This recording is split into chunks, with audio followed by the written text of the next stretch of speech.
Hello everyone, Sientra here, and welcome to, I don't know exactly what to call this, it's going to be kind of a review analysis sort of thing for Dragon Quest XI. Now, I just want to start by saying exactly what this is going to be. I'm making this video because I recently finished playing this game, and I want to sit down and have something where I am focused in, thinking through all the things that the game does so I can learn from its design in all of its aspects, or at least most of them. I have a decent amount of time to record, but, we'll see.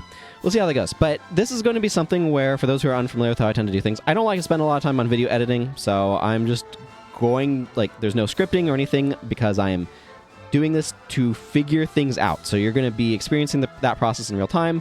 I'm not going to, edit things out or anything. It's just going to be how it is. I will say, for those who are curious, I overall quite enjoyed this game. There's a lot to get into with it. There will be copious spoilers, so just be aware of that. Where do I want to start? I guess we'll start. I'm going to just be loading the file. You'll notice I have a number of save files here because I didn't know where things would be with certain key moments. So you can kind of see that reflected in some of the playtime. So the final playtime is me getting, after I got all my characters to level 99. I didn't really feel like I had to grind a whole lot in this game, which I appreciate. But I'm just going to go ahead and load in. I do like these little story recaps, by the way. For those who did not heed the spoiler warning, oh no, here's spoilers. Yes. So I do like that they have a little story recap. But there's a number of different things that I want to talk about with regards to this game. Let's just actually start with the framing of the save mechanic. I think this is actually really interesting. Japanese media has a very interesting relationship with religion. There'll also be a little random pause for me to take drinks of water. And so we can see where that sort of crops up all over the place. Of course, there's the sort of medley of Shintoism and Buddhism that you have in Japan. I'm not super well versed on all of those details or anything, but Shintoism, has this idea of all sorts of ambient spirits, different rankings of spirits and deities and whatever. And so it's very different from the monotheistic traditions that you see in a lot of the Western world, obviously with the influence of Christianity. And there's a lot of diversity in that as well, of course, but they're going to be, for the most part, looking from the outside in. And so they're going to kind of handle Western religion the same way we would tend to handle theirs, which is to say a little bit oversimplistic and the most visible forms. So you tend to see a lot of, for example, Catholic influence in some of the ways that they would incorporate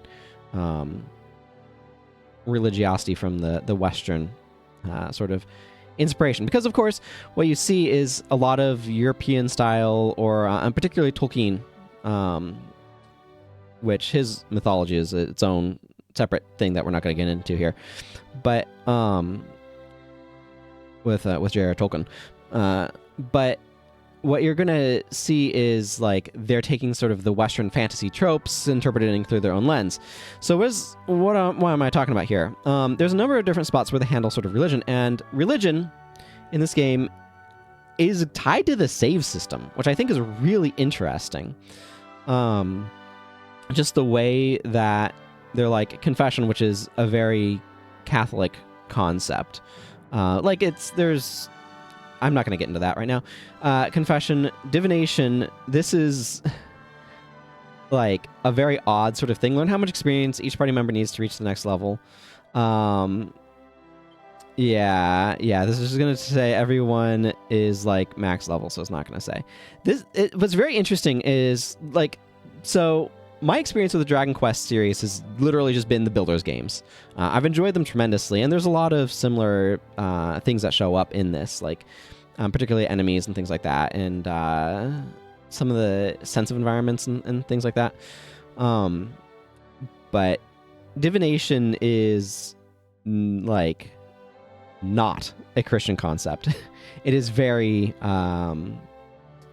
common of a concept, but the way that this is here, like confession for saving, like you're confessing what you have done, it's kind of a weird, like it's not incorrect usage of the term, but it's kind of an odd sort of way of using that phraseology.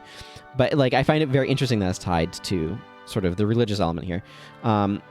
This feels like it's something that is a relic of the historical design, because if I leave this and go to attributes, I can just click here and see how much experience everybody needs to the next level. I can also do it like individually, so like if I click on one of these characters, like you can see experience next level. Like this is just in the menu. You do not need to talk here to do it. It seems like something that they probably historically had though. Resurrection, this is nice to have at this menu for early in the game before you get access to resurrection skills, but it's, I don't think I ever used this and I didn't interact with it very much. I think it's interesting that it's there. Purification to get rid of poison, benediction to get rid of curses. These are things that you can very easily handle with the skills in the game. I never touched 2D mode, so I'm not going to talk about it, by the way. I will talk about Talkington, I think it is. Talkington? I can never quite remember which one it is. Like, this is a really neat idea, and I think it's neat. Like, this is supposed to be a celebration of the Dragon Quest series, I believe. But I never touched it, so I'm not going to say anything about it. Undoing skill point assignments. This requires money, so I appreciate that there's some friction there. I also never used this. I'll talk about skill point stuff at some point here. But I appreciate that they have these here to provide you options for doing these things. But I think it's very interesting that it's tied to this religious aspect. There's also just like statues of a goddess, and then there's also some areas where it's like, oh, we do a different thing with a different deity. In particular, in the Nausicaa, you know what? I can check. It's been I've been dragging my feet on recording this because I wasn't sure if I had enough. Nausicaa, it is indeed, because wasn't sure if I had enough chunk of time, and I've decided I'm finally tired of dragging my feet and just jumping into it. So, but it's like, oh, it's the same things, but like, oh, we have a different deity here that they didn't really elaborate on. But I think it's interesting. I think it's interesting that they've tied this into sort of the religious element.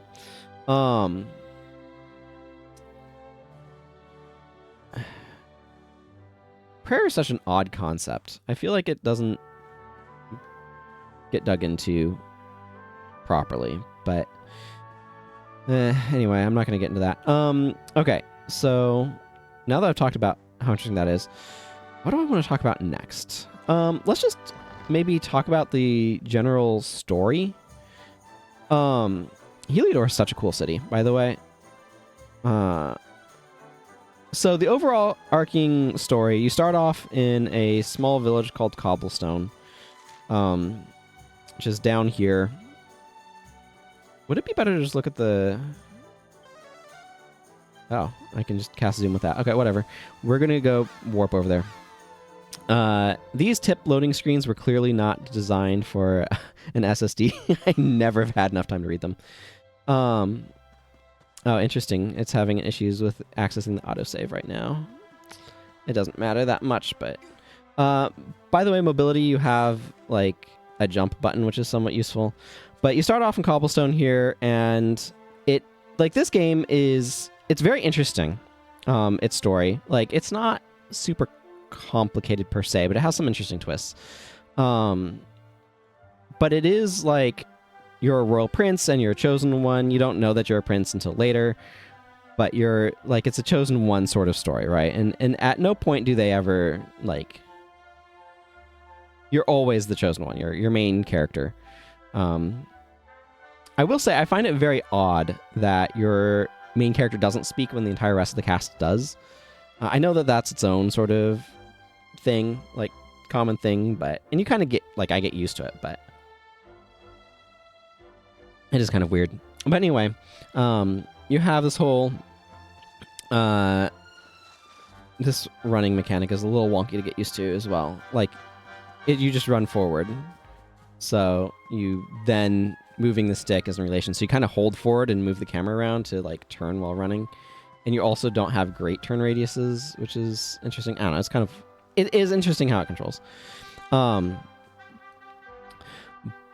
but anyway, I'm getting distracted. Like, I knew this would happen. So you start off in Cobblestone, and you go through your rite of passage to become an adult by going to the top of the nearby Tor, big statue with some sort of spirit of the land sort of thing, very Japanese mythology stuff. And then after some events there, you get a letter. Let's see. It's probably under important items. Yeah, there's a map of Erdrea. You can use it to see it, and it's like, oh, there's where you are. There's a day-night cycle in this game.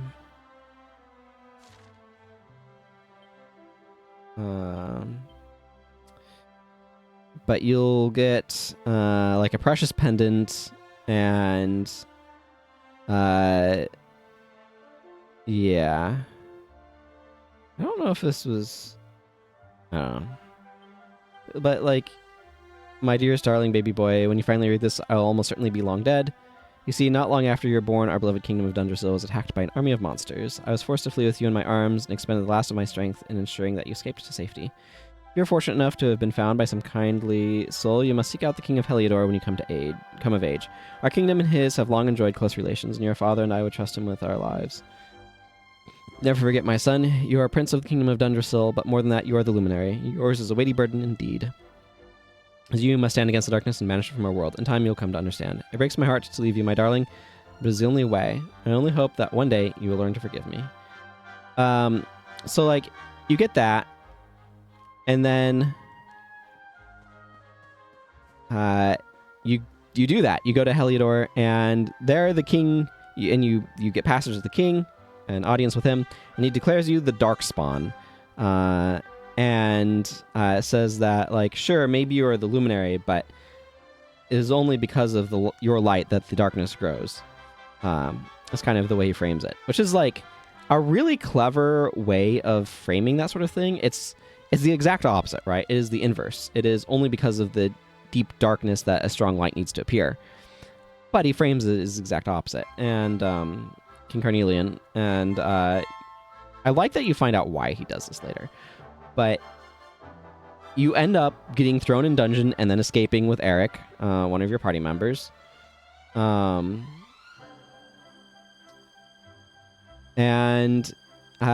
you flee, and from the armies of Heliodor, led by Hendrik.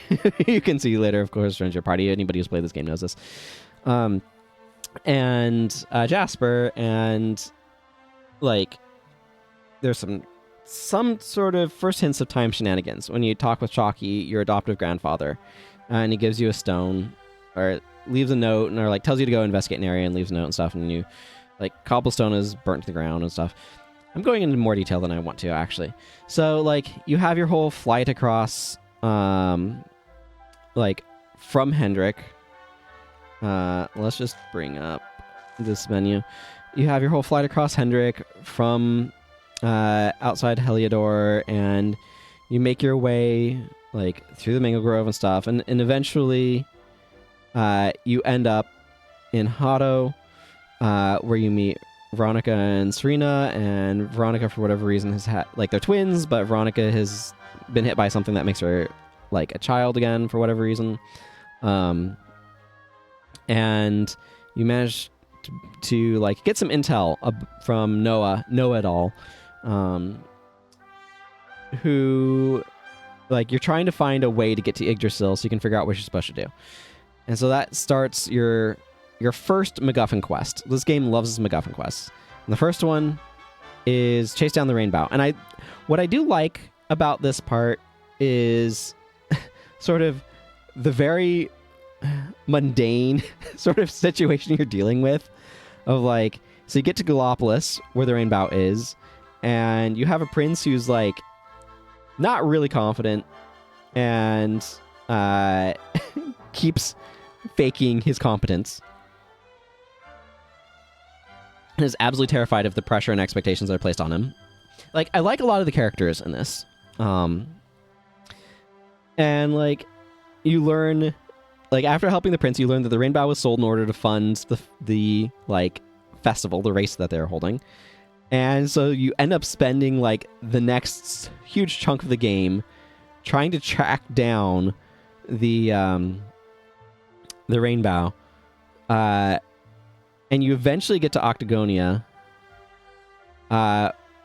where you discover it was like they purchased it to offer it as a prize for their martial arts tournament, their masked martial arts tournament, because it could still be MMA. And so, like, you then enter that, and there's a bunch of things that happen there, and you eventually get the rainbow, but not until you follow Rab and Jade, who you saw in my party. You know, and you eventually learn that Rab is your grandfather, Jade is the princess of Heliodor, who liked to hang out with in Dundrasil and was thought dead.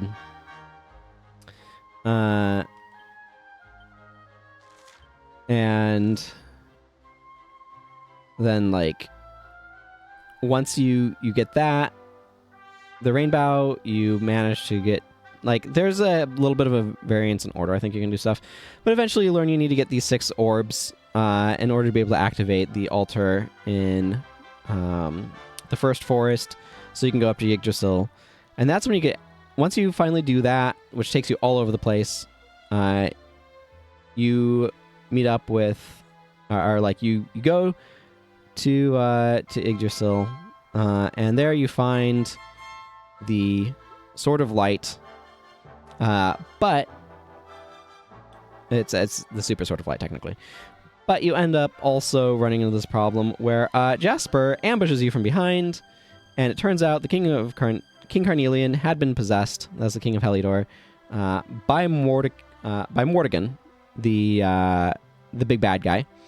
And so you get, like, absolutely wiped out, totally ruined by these guys. And the Sword of Light gets corrupted in the Sword of Shadows, and so then begins the Ruins arc, where, like, you catch up with a bunch of different people, and then you come, like, of your party members, as they're trying to figure out, like, make their way through things. And you learn about various things that happened there. And then, like, so I really like this twist, right? Because, like, you have, and it's not like a super complicated twist, but it's a nice twist of, like, okay, you're the Chosen One, you're about to do your Chosen One things, you're about to get the Chosen Sword, you know, the Sacred Sword handed down through generations sort of thing, except not quite handed down through generations, but, like, preserved through generations by Yggdrasil, the World Tree. Japan loves its sacred trees, and so, like, it's no surprise that the Yggdrasil of Norse mythology was, like, something they've glommed onto super hard. But, you know, you get there, and then everything goes sideways. And, like, they did this sort of thing in at least one of the Builders games. I haven't played the first Builders game in quite a while. The second one I replayed more recently. But I really appreciate the way they have that twist regardless, where you're like, oh, you've been locked out of your luminary powers or had them stolen from you. It's not entirely made clear at that time. It seems like they've been stolen from you, but you're able to recover them later. But it's like, oh, everything is ruined now, and we are just trying to do what we can to repair things.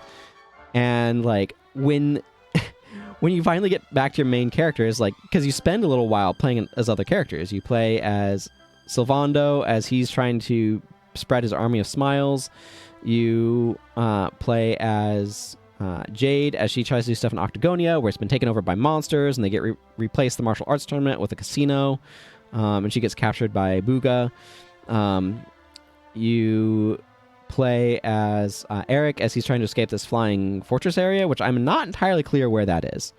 A lot of areas you do get a sense for where it's at, but that one, not so much. And then you have some time with Rab as he's doing some meditation journey stuff to try to develop his own abilities, and does a really good job of providing a lot of backstory, a lot of greater filling out. Like, this is one of the things that I really appreciate about what this game does. Is it really makes the world feel connected. It makes the characters feel connected. It makes history feel like it's happened. Because, like, you find the graves of your parents. You find your character's grandfather. You deal with a lot of this aftermath, a lot of this history, a lot of, like... Because one of the things that happens is when you're born, it's very easy to have it be like the world begins, then. But it didn't, and like stuff from the past continues to linger on into the present, and this game really remembers that, and it does a good job of holding on to that. And so like I appreciate that about some of this stuff. But then eventually you get to your main character and you're a fish, and like it's so funny. Like, this game is not afraid to be funny, and I really appreciate that. And it's just like suddenly you were a fish. And you're Nautica, because that's like you've been hidden away with the mermaids. And like I like Veronica sacrificed herself to teleport everyone away. Like, that explains what happens there. And of course you don't learn that until later, but I really appreciate that as an explanation of what happened and why it happened and such. Is that? Hang on. It is Tickington. I thought Tickington was interesting. That's obviously kind of like a love letter to the older stuff. Yeah, okay, Dundrasil is right there.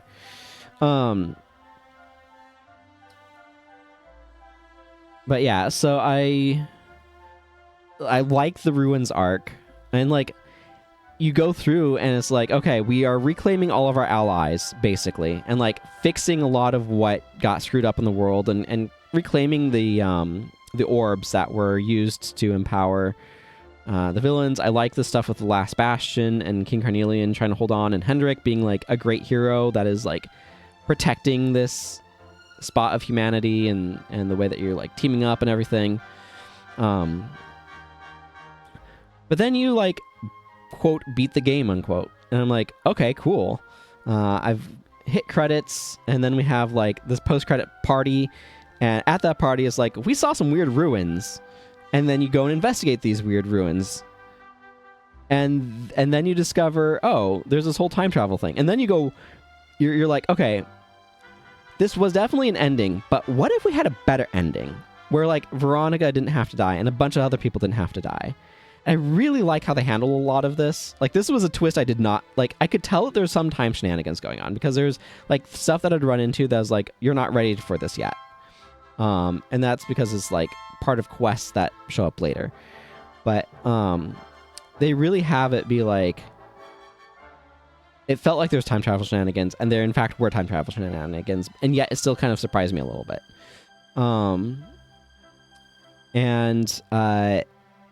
I like how they handle this mechanically, where your character is suddenly way leveled above everyone else. You can outfit everybody with better gear, and they keep it this like long enough that you get to appreciate the difference, but then they also just bump everybody back up to basically like where they were and allow you to be able to fill out their skill boards again. And we'll talk about that in a bit.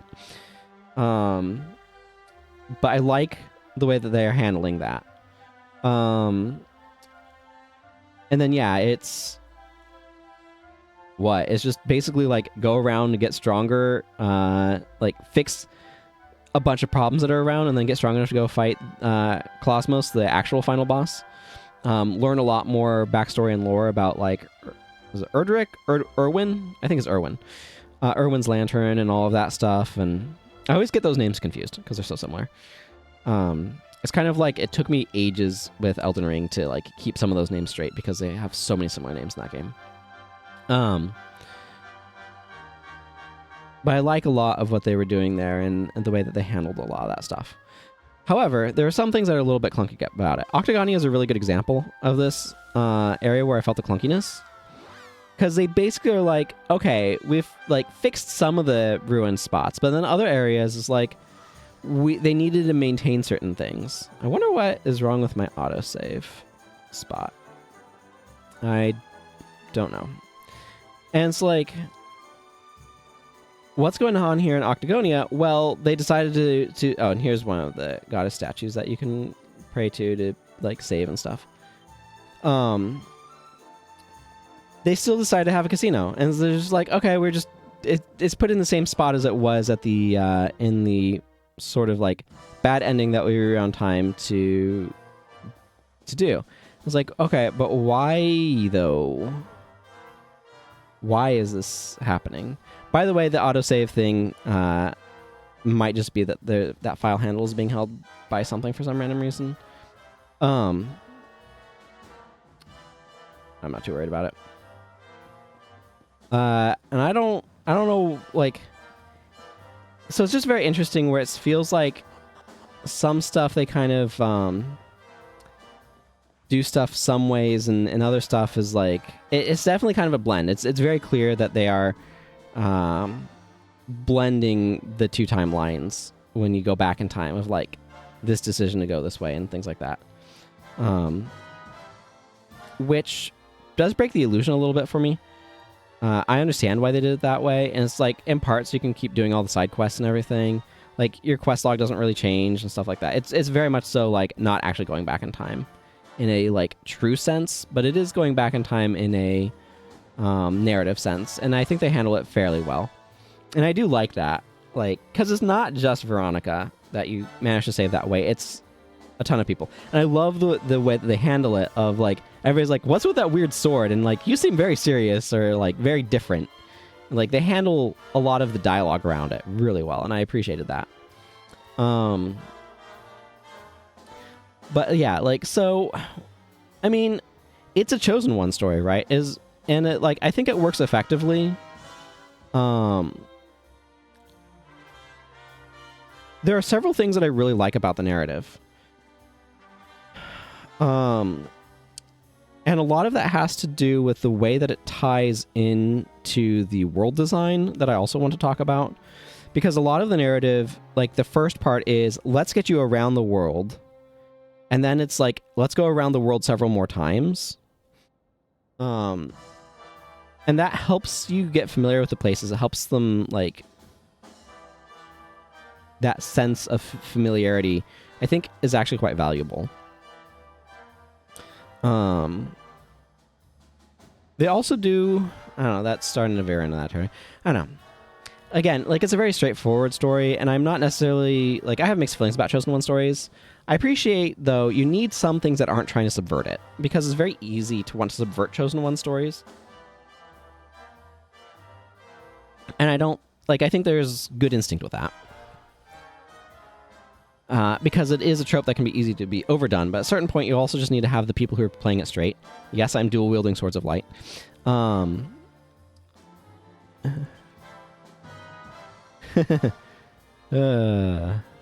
crazy. You can see that they're slightly different designs. One's the Super Sword of Light, one's the Supreme Sword of Light. But I do appreciate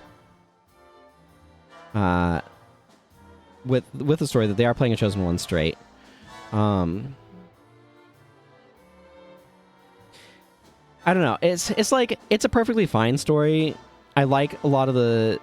There's a lot of structural things that it does that I quite like, but it doesn't, like, inspire me as a story. It works well enough, right? And a lot of what I actually like most about this game are the characters and the, like, world design stuff. So the build system is also somewhat interesting.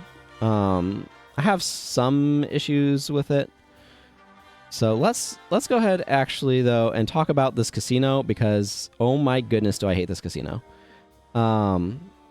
There's a side quest that requires you to hit the jackpot on this on a roulette wheel, and like, I did not understand the mechanics for how that worked until I was like following a guide, and it's like, in order to be able to hit the jackpot, you have to be putting a maximum bet and stuff, and like, I have, like, if you look at the everyone, I have over 1 million casino coins because I've hit the jackpot twice. I hit it on a slot machine and I hit it on this. But it's just like, it's not, it's so tedious. It's so boring. It is so uninteresting. And it's clear, like, they put a decent amount of work into some of the slot machines and stuff.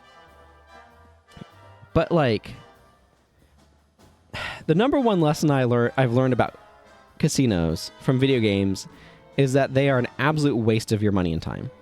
And boy, howdy, did it feel like it was a waste of my time here.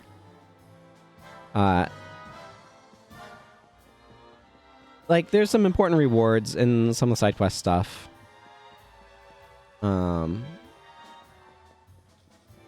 And like, you will eventually be able to get a jackpot, and that gives you 1 million coins, and that makes it easy to like afford most stuff that you'd want from here. I already purchased that, which is why it won't let me get it again. So like, I appreciate that they make it meaningful by giving you unique rewards. At the same time, I hate it. Okay, well, I guess that's kind of... I do like some of the little things. Oh, the autosave worked that time. Cool. Don't know what was up with that. Probably, if I had to guess, Carbonite I use for auto backups, and it grabbed the save file for some reason, and it will absolutely hold on to file handles for a while and not allow you to write to them, and it is the most obnoxious thing when it happens. But anyway, but like, some of the things that I like, characters keep recurring. I like that. You get early on when you're doing your fleeing, you grab the red orb, and you don't only learn the significance of it later. I still don't know what you're supposed to do with this choker, by the way. It's absolutely confused me. But I appreciate that you find that early on, right? And it kind of ties in with things. Let's see. There's so many different things I could talk about.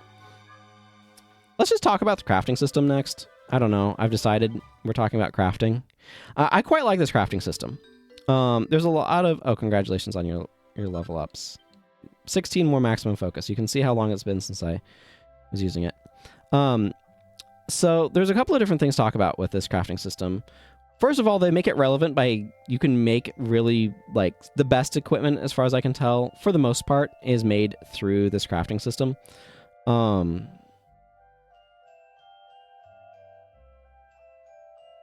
Let's see. Do I have made a timeshare for a friend there? I don't know where a rusty scepter is, so I can't make a scepter of time, but it would be strong, I suppose. Let's see. Do I have the... Yeah, so like I could make this. So like the way that it works is you make something. This is not going to be 100% the best example. But then you have a mini game that you play. And this mini game works really well. Like, there's interesting choices to be made. Because you have to manage your focus. You have a limited amount of focus. That allows me to be able to use the master stroke. And so, like, how are you going to manage that focus, right? And, like, multi-bash is very efficient, but it's very random, so you can't guarantee results. And it can absolutely go wrong, because you can also go over, and you don't want to go over. That was good. There, that's good enough. So this one won't fully show it because it can't do pluses. But you can make gear with +1, +2, or +3. Perfection would give you a +3. This one specifically cannot because it's not like its max upgrade evolutionary path level. But then you get these Perfectionist Pearls. So like some resources you can just purchase, and if you need them, I don't know if I'm going to have a good example of that, because I have a lot of resources right now.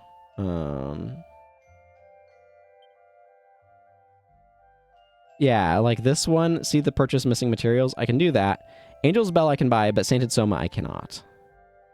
And like Legendary Armor is pretty nice to some extent because it has some healing properties, but like the fact that you can buy them straight from here is super convenient. So like they've made it fairly convenient in a lot of ways, which I really appreciate, while also making sure that it like this one right here, I could buy these missing materials and craft this armor. And I can like view the details of the armor, has a little bit of evasion chance. I can browse the materials and view the details on those of like, where can I get these? And like, where can I purchase them? If you can purchase it somewhere, you can just buy the material, right? But you can also find it. So like, there's different ways that resources are acquired from monsters, from glowing spots. But because like they might have a lot of different materials, and they do have some sort of different tiers of materials, like platinum ore, silver ore, mithril, orichalcum eventually. It's sort of the ultimate material. But like there's densinium. That you can see a lot of things use. Crimsonite is obnoxious to get. Crimsonite you cannot purchase anywhere. So like if you view the details, it cannot be bought, right? And there's ways of getting it, but that you can repeat. But this crafting system overall, like it works really well. The minigame is interesting. The way that it kind of tiers up is your character levels up and you get access to more abilities when doing the crafting. Like the other thing that it has is you can rework an item. So if you have an item that you're like, I think I could do a better job making that, then you can. You can take an item and you can rework it. Apparently you can rework Erdwin's Cornet. I had no idea you could do that. I didn't know that you could make stuff that you kind of bought, but whatever. And making it, like reworking it that way makes it, wow, I had no idea until now that you could rework other items sometimes. Fascinating. Utterly fascinating. But anyway, never mind the fact that I am learning even more mechanics about this system. You can use these perfectionist pearls that you get when you finish making stuff to be able to rework things to make them better, presumably. At least that's the goal, right? And so, like, that's also a really cool system because it just uses the pearls. It doesn't use your other, like, materials. So I wouldn't have to, for example, go out and get more Crimsonite in order to be able to try it again. You can just enter the item into the thing with the pearls. And I am learning so much about this. I had no idea it worked this way. But, like, you can use the pearls to make better versions. And I think that's really cool. And I really appreciate that element of the design. I really had no idea you could do this. Sorry, I'm just like running into a mechanic because I like never did this. I didn't know that you could just redo random stuff that you find to make it better. I had no idea that was a mechanic until now. And I find it fascinating that it is a mechanic. Utterly fascinating. Huh. Anyway, I really like the crafting system. I think that it works well because it allows them to be able to have distributed rewards that you can use to make stuff that you're interested in. That's what a crafting system really is, right? It lets you reward the player in pieces of things rather than whole things. And this is a good example of it. Like, I think Guild Wars 2 is a example of a bad crafting system. Because, like, those rewards quickly lose meaning. And in this, they, like, scale well across the course of the... Excuse me, I have hiccups. Apparently. Like, the rewards scale well across the course of the game, and, like, it's worth using because the stuff that you can make with it is good, but you can also find stuff in other spots that feels worth using, too. So I feel like it's integrated well, and I like the actual minigame that you play there. I think is fun enough that the whole system actually kind of works. So And like they've done a good job of making it like convenient because you can just enter into that crafting menu whenever you want. And like feeling like there's agency in the way that you're working on stuff, with it still having some interesting elements. Like you saw a spot where it reduced progress on one of those meters. And so like there's enough interest there and enough value to using it that it feels really worthwhile. Let's actually talk about equipment. So equipment slots are hang on, I need to keep my throat hydrated. And I have multiple water cups with me, and I just finished off one. And I'm getting a tickle in my throat. I knew I would. Because I'm talking too much. So, equipment is broken up into main hand, offhand, 2, like, head armor piece, body armor piece, and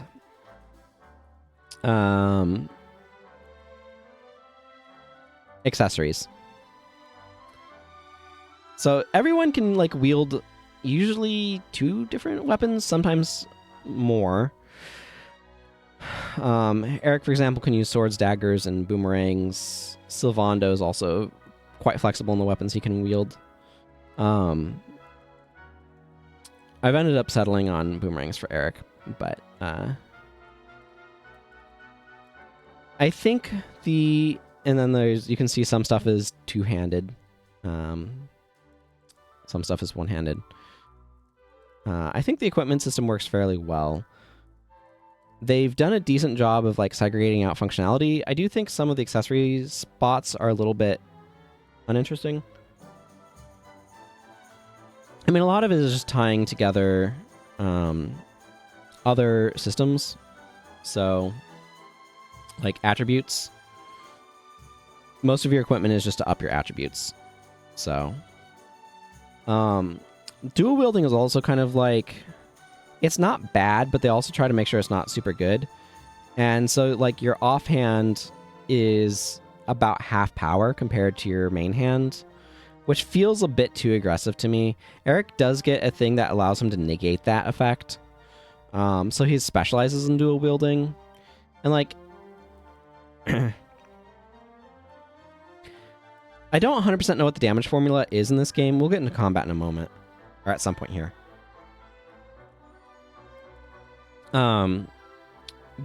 But there's clearly some subtractive element to the formula that means that having dramatically reduced damage like this, so you can see the attack on my right hand is 657, and on my left hand here is 398. I do think Eric, by the way, he's left-handed, so his left hand is his main hand, and his right hand is his offhand, which I think is interesting. That's just a detail. Obviously, if it's... some cases are a little bit different, and so if it's two-handed weapon, it doesn't segregate them out like that. But but what this means is that sometimes that offhand is literally doing no damage. I do think managing equipment can be a little tedious just because you have the equipment bag in the item menu to actually like browse gear, but it's not really set up to make it easy to equip stuff here. Because like I can transfer and then equip. I don't know, it feels a little bit clunky, but not so bad that I hate it. One of the other things is like consumables like this, like items that you use in battle have to be on the character. So like if I wanted to use a superior medicine, I would have to transfer it to a character to hold, and like Rab, for example. And then I can transfer stuff, and it'll take up inventory space, and you have like 3 panels worth of inventory space, which I think is a good way of making sure that people can't just spam items. But I don't know, healing items drop off in this game pretty quickly, and that's not, except for mana restoratives, and that's not super surprising. One of the things that games run into, RPGs anyway, as a challenge is balancing the value of healing items versus healing magic. And I think inns sit at a good spot where you're like, it's fine to stay at an inn in terms of like, it doesn't feel like it costs too much money that I feel like I have to avoid it. Like, because keep in mind, players are always going to be like making economical choices, right? And so trying to balance that out can be very tricky. So I don't know. They're trying a little bit, but healing items are like most useful early on when you don't have access to a lot of healing magic. And I do like that this sort of limits items that you can use, but also at the same time, it's not something that I ever felt like I was doing that much. Because I didn't really feel like the game was encouraging me to be using items a whole lot. I did every now and then. And mana restoratives are definitely the ones you use most in combat.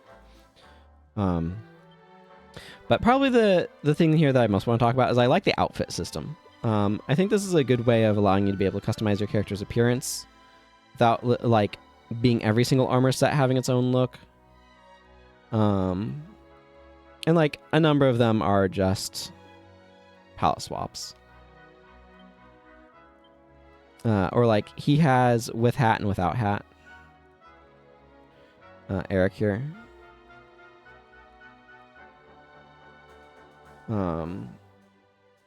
Rab especially has a lot of palette swaps. So you have like Sunlord, and then this one is like the same thing but different appearances. Sun King, Sun God, same thing. This one's kind of more distinct. He doesn't have a ton of outfits though. Jade, they loved giving her outfits. My goodness. Canonical Bunny Girl outfit. There's apparently another version of this that like is like the final reward in the game sort of thing, which I have not gotten that because it's sounds utterly ridiculous. Like you have sort of the schoolgirl outfit and then a white version, and then I don't know. It's very weird with her. I don't know. Like they give her sort of a leotard thing there, and then they're like, oh, but she's gonna wear these pants with these. It's like these are just a palette swap of each other. Then the warrior princess and the Minerva, which is I love that purple, but a different sort of version of that. Then a kind of a couple of different ones. This one was really good too. But you start getting access to this stuff early, which I appreciate. Hendrik has a few different ones. He has he's wearing that armor now, so he's going to be wearing that rather than his standard one. I don't know what's up with some of her outfits.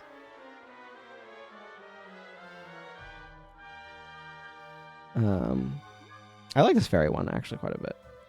This one's pretty good too. Veronica. This one's really funny. It's got a couple variants on that one. This one I could have gotten so early and I didn't know. The Saint one. And then just tell me. This is Princess Zelda, right? This is absolutely Princess Zelda.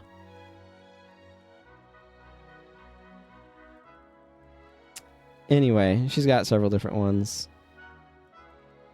And then Sylvando has, like, he is so over the top.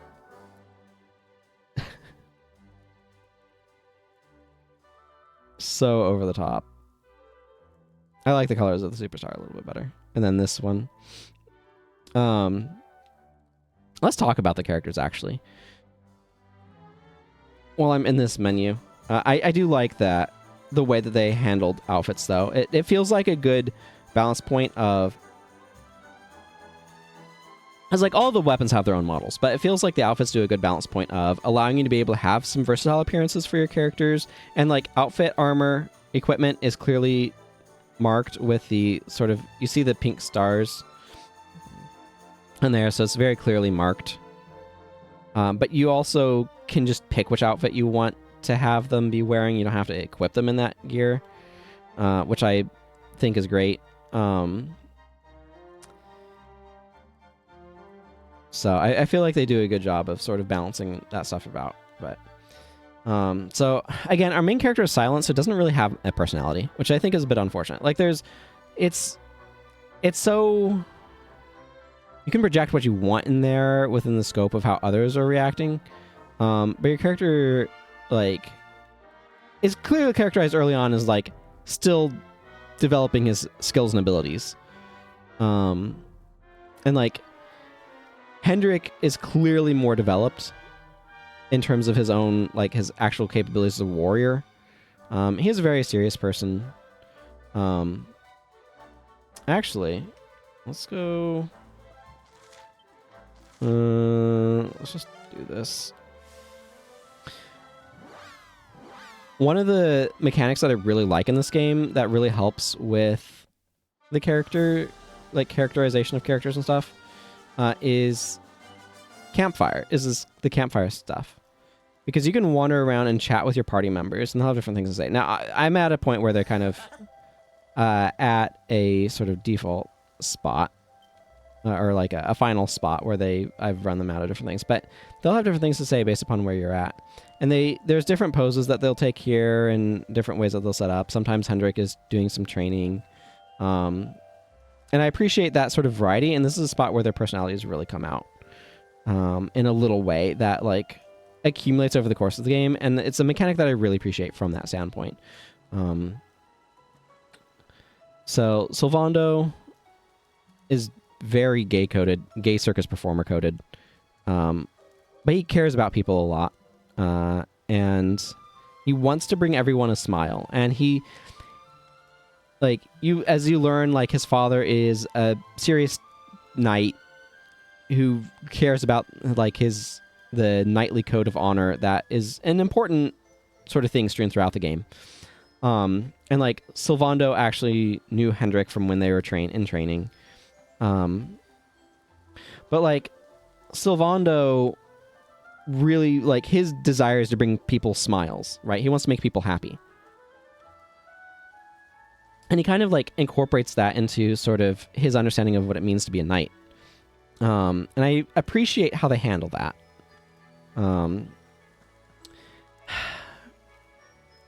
So, I mean, Rab, like, there's a lot of stuff going on with Rab. He had his, like, training to be that all Dundersill, because he is the king of Dundersill at one point in time. So he's your grandfather, and so he went through training at Angra Law. So he's got some stuff going on with that. You have all of his, like, dealing with grief with his daughter and son-in-law dying, and stuff with that. But they also kind of put the, like, slightly pervy old man stereotype on him, which, I mean, this is a common Japanese thing. You see it in Naruto with, is it Jiraiya? Naruto's mentor after Kakashi. That's another area where I'm particularly familiar with it. It's always kind of like, there's an awkward element to how it's handled that is difficult to know how I want to approach articulating, where, because it's used as a comic relief factor to some extent, that's like,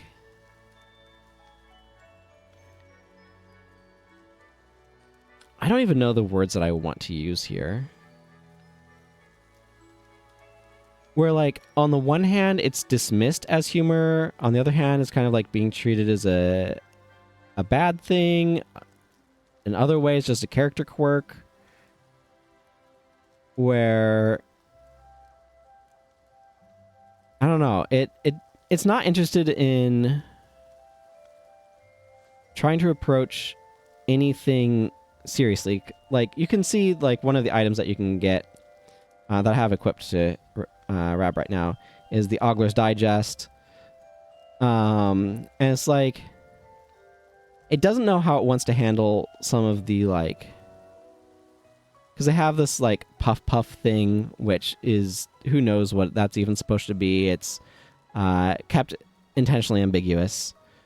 And so it's like trying to dip its toes in some of the more complex aspects of, like, sex work, but only from a, like, comedic angle that's somewhat I don't know. I have very complicated feelings on it that are difficult to sort of articulate, where I wish that these things could be handled with a bit more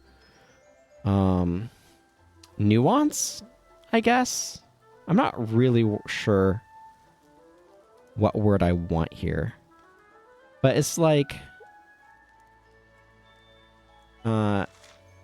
distracts a single enemy when used as an item in battle. Where it's like sex appeal is clearly a power in this game. We'll talk about that with Jade and Sylvando. Especially Jade. But like it's at the same time the game doesn't know how serious to treat it. And it's kind of a complicated mixed bag of a thing. Yeah, and it's hard for me to know what I sort of think about it. I do overall like Rab. He's a little bit... He and Sylvando feel like they're kind of the comic relief characters in a way. Not that they aren't serious, but where they are like a little bit goofier in some regards. And it's some of the... I don't know. Sylvando has a big heart, and Rab clearly cares about things a lot too. But it's very weird. It's very weird how they have integrated it. Because like he has that whole sort of pseudo dream sequence where he's trying to meet with Master Peng in Ingrid, and is chasing the bunny girl around the palace, right? And it's a very like, how are they handling some of these things? And it feels like they don't entirely know either.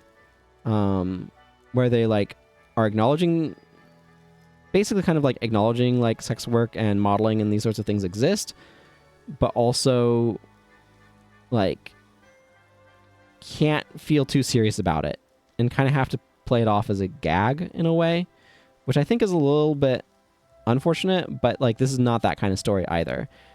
Like it's not a story where it's trying to get into some of the nuance of that. And it's like this is not a story that's trying to challenge culture. It's just floating along the culture, I guess. Jade is like, I like her. She's very serious personality, martial artist.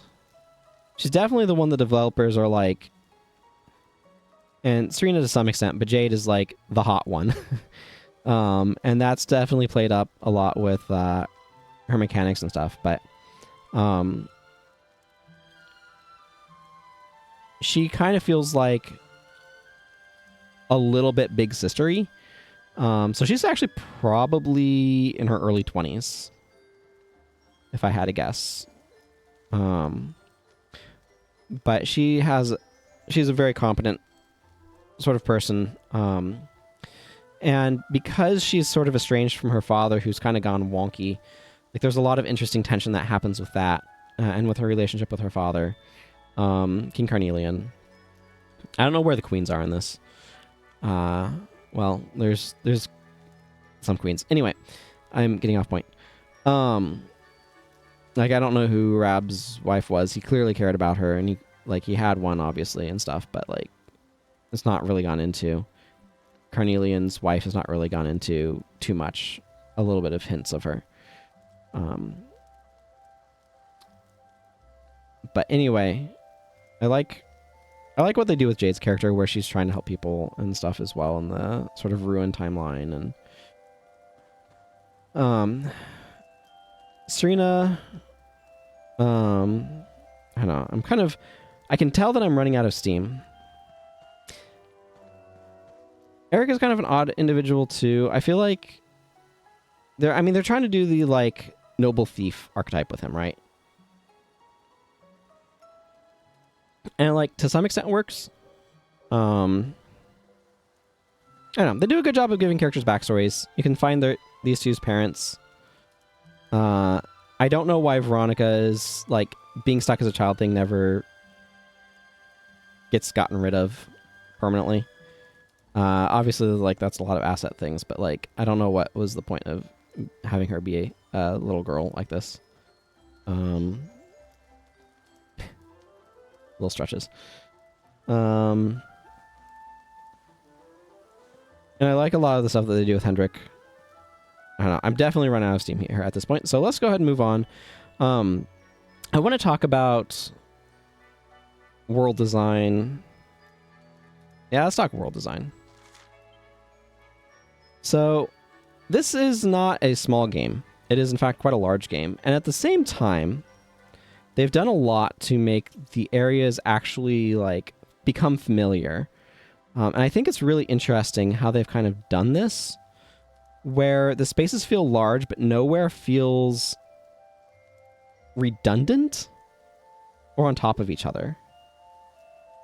Each area is very distinct, and there's like some things that they've done to do that. Like if you go to Porto Valor, it's Spain, right? They've taken different world areas and they've given each area sort of its own gimmicks. Oh, I came here at night. But like this place is, you've got Don Rodrigo's, that's Silvando's house over there. That's where his father lives.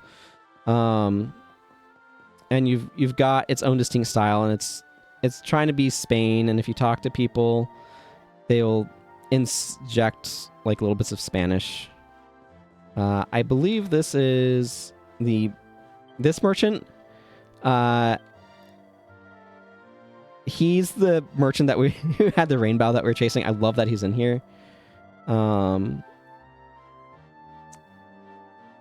Yeah, so he bought this funny colored branch in Gallipolis for next to nothing and sold an Octagonia for an absolute fortune. So he's able to afford this house in Porto Valor. I absolutely love that he's there.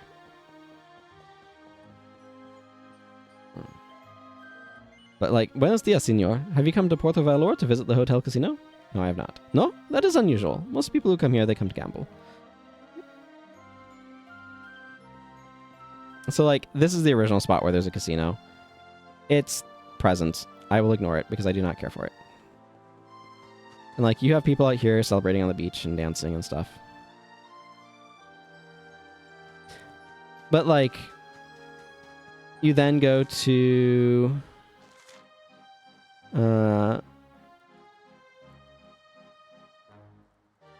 Gondolia. And Gondolia is inspired by Italy, and like especially Venice. You know, once we finally get over here.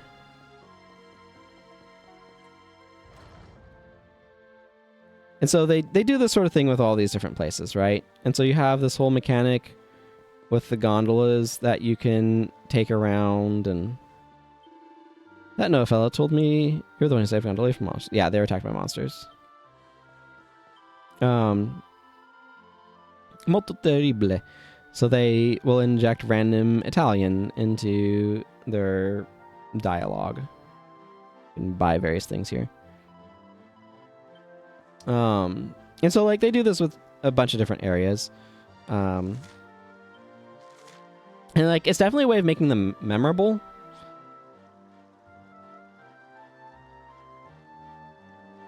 And helping to differentiate them. Like Hado is Japan and everyone speaks in haiku. Gallipolis is Greece themed. Also, they love horse racing there. Gallop City. Let that one sink in for a moment. Swarzwest is just ruined. Octagonia has their whole thing. Vendrasil is ruined. Porto Valor I've talked about. Sniffelheim is Norse. And like this is one of the things, they don't have too many different areas. Phenomenon is like Southeast Asia.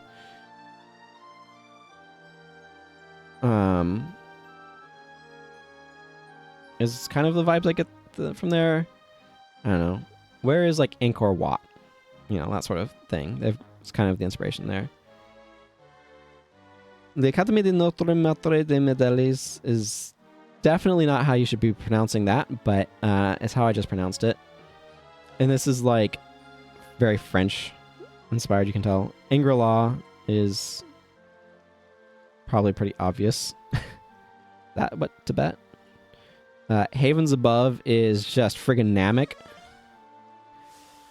You can tell that Akira Toriyama made this place.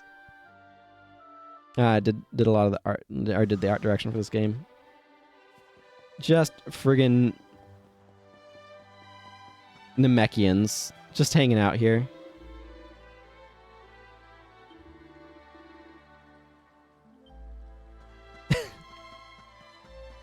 Yeah, and that's the thing that fell.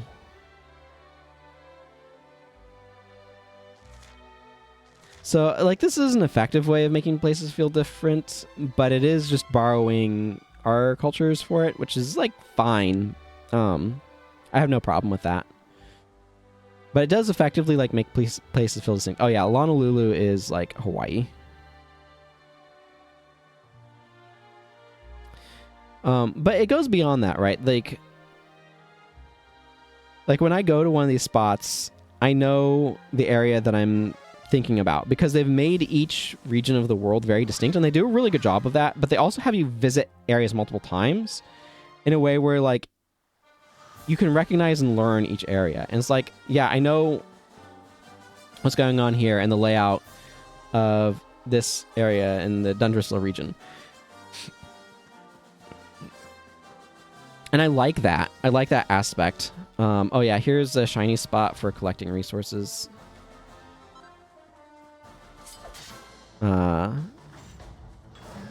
They're also not afraid to be goofy with enemies.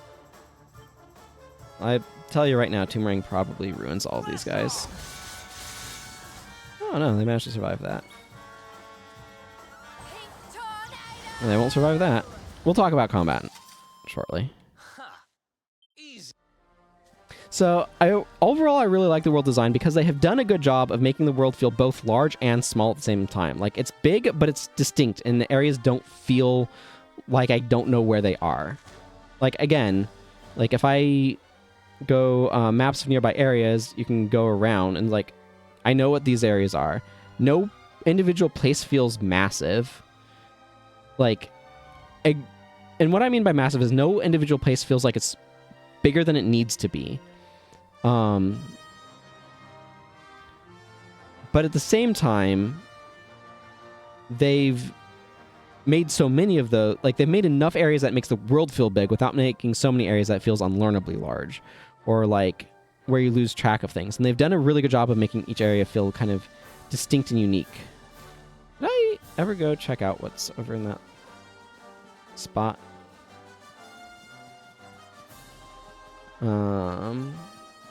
I was just noticing a little thing on the map that suddenly had me curious. Yeah, it's that red line over there for this door. I've probably been in here, right? Oh yeah, I've been in there. You'll find these spots where, like, you get various keys at various points that let you begin opening these, which is... I like that mechanic actually pretty well.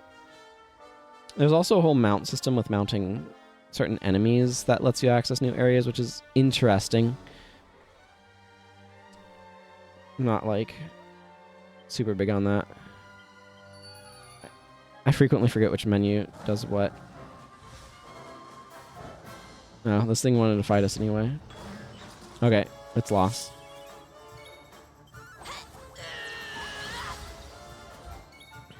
I'm not surprised it went that way. Okay. So I really do like the way that they have designed this world. And sort of the different layers of it. The zoom also works really well because it lets you get to places and get around without feeling like it nullifies the value of knowing the map.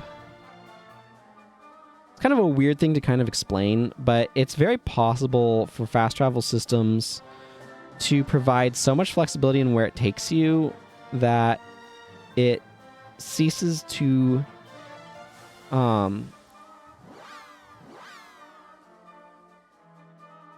like, You basically, when you set up a fast travel system, you want to make sure that travel still is meaningful, because it's very easy for fast travel to make travel no longer feel like it matters.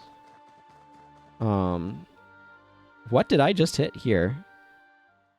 Oh, it became morning. That, like, the time of day does pass. There's things that you can do to pass it. I don't know why they have open water like that. That's easy to walk into, and this is not actually practical, but we're gonna just hand wave a lot of that stuff. And so they've done a good job of making, like, each area feel distinct. And, like, the fast travel system, because it's very distinct points that it fast travels you to, it doesn't feel like it invalidates the map in a way, or you're, like, traveling around the map. It just makes it a bit easier to get to where you're trying to go, so that the size of the map doesn't become tedious. And that's kind of something that you want. So I feel like they do a good job balancing that. So yeah, I overall really like what they've done with the world design. I like the way that they've made each area feel kind of distinct, without also making it feel like there's just too much to keep track of or whatever. So it feels like you can actually know what is in each area and what each area consists of and stuff. So I'm impressed with how they've handled it, basically, is what it kind of comes down to. And when they repurpose stuff with the trial aisle, that works fairly well. Dickington is interesting. I think I might talk about that sort of more towards the end. This is clearly not going to be as long as I feared it was going to be, which is good news. Side quests were fairly interesting. I've done all of the side quests, incidentally.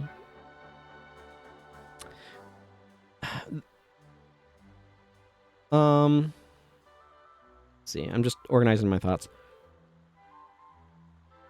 Like, I feel like the side quests do just...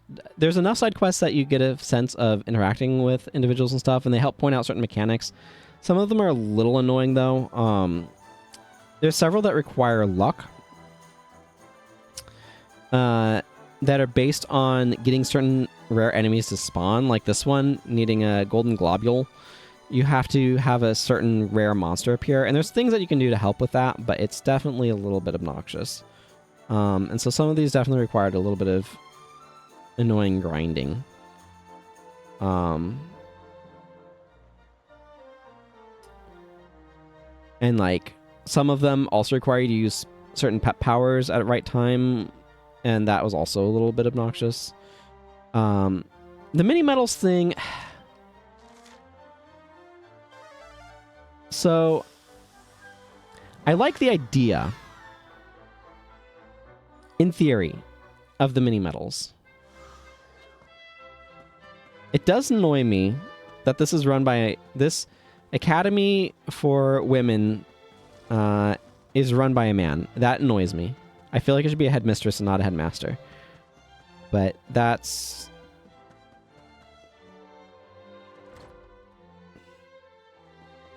is what it is, I suppose. I've done some interesting things with it.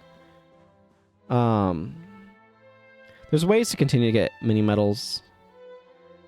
The problem that I have with this system is I feel like it was always just slightly behind the curve. So like if you look at the medal stamps, it's actually an important item. The Album de Medals. So like you get certain medals, and like that unlocks rewards at various stages. And like some of them are somewhat useful, and the last ones were useful, but like it always just felt like a slightly behind the curve of where equipment particularly should be, or like frequently was slightly behind the curve. And that's maybe just because I wasn't finding medals enough towards the second half, but I don't know. I mean, it's a reasonable system, right, of providing a sort of incremental reward. Very similar to the crafting system. Very similar to actually Gold Skulltulas in Ocarina of Time or whatever. So we've seen these sorts of mechanics before. I think it needed like, it did okay towards the end with some of the rewards I was giving you being quite distinct. But it would be nice if it had had more unique stuff that could, in a way, sort of align with things a little bit better. But also, yes, the headmaster's office is in a cottage inside of, like, a building. It is absolutely wild. It is absolutely freaking wild. And I love sort of the wild creativity that this game has with some of that sort of stuff. Yes, that's a zombie in a schoolgirl outfit because she's a student here. There's a whole side quest about getting her perfume so she can cover up her stench. Hi. I don't know what I just ran past there that flashed the camera all bright. Probably a light like that.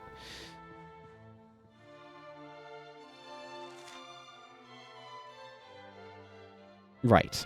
Let's talk about the build system. We can do that here. So, the character builder. As you can see, some of these characters have it maxed out and others don't. Why do not all of the characters have it maxed out? Well, let me complain about something for a moment. It turns out to max out the characters' builds with these tiles. So you can see he has this axe skill, which would actually be kind of a nice one to have if I bothered using axes on him. But in order to be able to max them out, you need to get seeds of skill that you then have to grind for, because they stop giving you skill points before you reach level 99, and that bothers the snot out of me. I think they should have cut skill seeds if they were going to do, like, and just maxes everything out. I don't think you should have been able to grind for skill seeds. They're kind of nice as a way of being able to be like, oh, I just need 1 or 2 more points in order to be able to get a thing. What I assumed, incorrectly, but what I assumed was that you would end up getting like fewer skills to compensate for skill seeds that you'd spent on characters. So that you would kind of have everything kind of work out at the end. That is not true. I spent 1 skill seed on this character that I did not need to, because I just didn't know how the system worked. And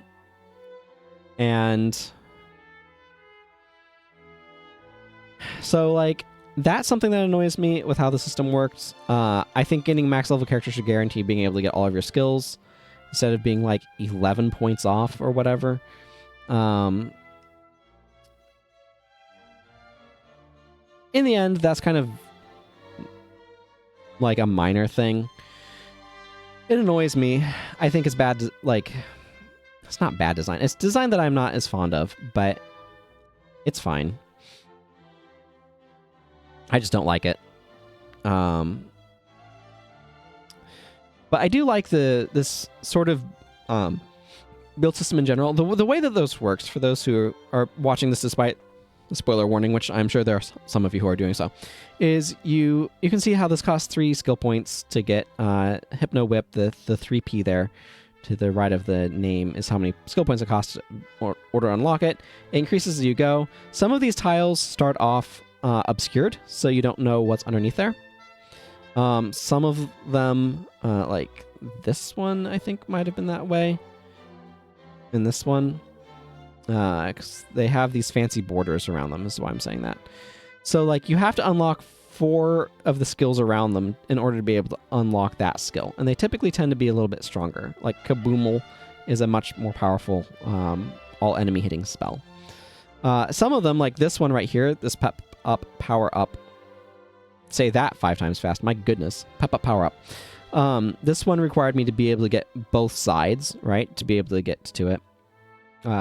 Rab had a couple here where it's like, oh, you have to like unlock this one to be able to unlock and get these ones in order to be able to unlock like these ones and stuff. Like, it's set up in a way where there's like interesting orders that you unlock things in, which I think was fairly interesting mechanically. Yeah, he needs 1 seed of skill in order to be able to get that.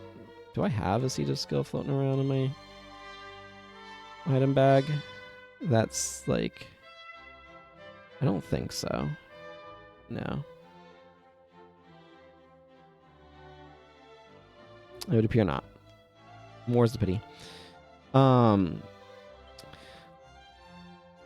So like, and like different parts of these opened up as the game went. It's like a lot of her allure section was not available early on. Because again, there's the idea like charm is sort of the like sexy stat.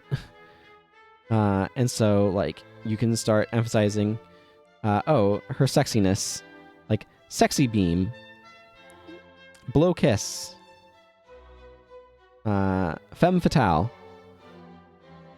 pink typhoon, and pink tornado, titillating twister that can beguile all enemies. And then like her martial arts side, like so it's a different, like you can kind of pick which path you're developing them in a little bit, which I think is interesting. But it also means that you tend to prioritize certain things over others, so it sort of reduces certain flexibility. I use her spear a lot. But overall, I overall like this sort of system, and I think having hidden panels was an interesting way of incentivizing me to want to uncover stuff. Now, what was very amusing is if you go under attributes, you can cycle through spells and abilities and get to these skills, right? So like pet powers also, this is an interesting mechanic, but when you go to actually it'd be better to look at like Rab, who has that one that's not been gotten, which is I think over here. Right, so you can actually see which ones are available, even hidden ones, when you're doing this. This is also a way that you can increase stats. Not all of these give skills, right? A lot of these are giving you stats or other passive properties, like MP absorption when wielding this sort of weapon. So when you attack, you gain more MP. Minor MP recovery after battle when wielding this type of weapon. Abilities to use with this weapon. Some of them are like general stuff. But it works really well as a way of enabling you to like get additional abilities and stuff. And I like this sort of build system that has a little bit of an organicness to it, a little bit of a you're choosing how this character is built, but also like certain things are being linked together. I mean, it's kind of like a take on a skill tree. So I enjoyed the build system fairly well. It also, because it gives you skill points that you're buying skills with, allows you to kind of like get a partial increase through level ups rather than a full one, which has pros and cons. One of the pros is it means that you don't have to come up with as many things to give the player for each level. Like if they had to come up with something for every level, that'd be too much. But if they don't give you something, it makes levels feel kind of inconsequential. So it lets leveling up like have a certain amount of interest, because it's like, oh, can I get the skill or the panel tile that I was looking forward to getting, while like keeping that sort of thing a little bit like less able to like run away or whatever. And because you're having agency, it's more interesting to get an agility plus 20 panel than it is to just get 20 agility on the level up screen randomly. And like your stats do go up with each level, but this allows you to be able to have some additional boosts and such. So I think it was a decent system that I overall liked. I wonder why Rab. I wonder if different characters have different level rates. It doesn't really matter. Okay. There's basically like two more things that I kind of want to touch on.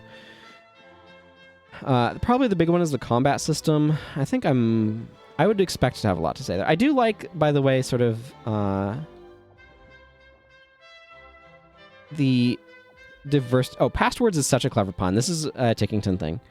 And then like because it has a checklist, it gives you a sense of where to actually find them.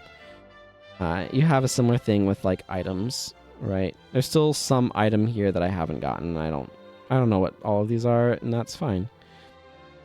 Oh, these are probably the stronger seeds that you can get from the Wheel of Harma and Angerlaw. But you can look stuff up there. Crafting materials. I don't know. There's something here that I never found. It doesn't matter. some recipe book I never got. But you can like look up what recipes you get from the recipe books, which is another good part of the crafting system is it lets you get recipes as rewards. And this can sometimes feel rewarding. And the whole like looking at books system works reasonably well as well. Actually, let's just go to the library. There's so many different like things to talk about in this game.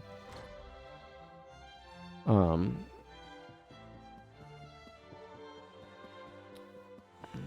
think it's this one with the double doors where only one of them works and it's very confusing. So like, see this red book, you can interact with bookshelves that have red books, and then it will bring up this little window with information about stuff. I think the system works fairly well. Sometimes you get some interesting little lore bits, and they do a good job. Like, one of the things that this game does a really good job of is feeling just big enough to feel big without being so big that everything is its own distinct thing and nothing's connected to each other.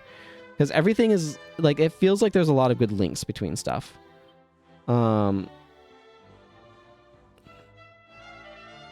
So, like, see, this is a recipe book. So, like, you'll learn recipes from one if you haven't gotten them before. So, like, you can find a bunch of stuff with Pseudonym, the explorer, and stuff referencing Chalky, your grandfather, who's an adventurer back in his youth, and or back in the day sort of thing. And so, like, there's a lot of things with that work really well.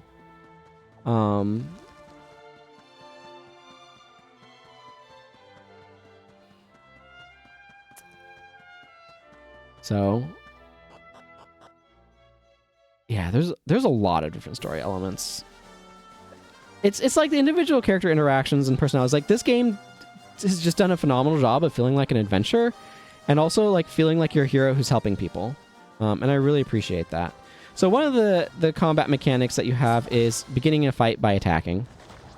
And this definitely puts some damage on them. So let's talk a little bit about this combat system. It is turn-based. Now, what's very interesting is Tickington uses a slightly different combat system that I think harkens back to an older style. And so that's also worth looking at. So we'll probably jump into Tickington to talk about its combat system a little bit there. But one of the... So you get a lot of abilities. So if you look at my options here, I have items. So these are where I can use things that are on me. And then I can also just change my equipment if I want to like anything that I have available in my equipment bags, and you like view the details and stuff. So there's reasons why you might want to change your equipment mid-combat in order to be able to compensate for what the enemies are, to be able to use different abilities. You have your spells. Eric doesn't have a whole lot of spells. And then you have your abilities that do different things. I feel like this game runs into one of the problems that all non-positional turn-based games run into. Now, it does do some stuff to try to capture positionality.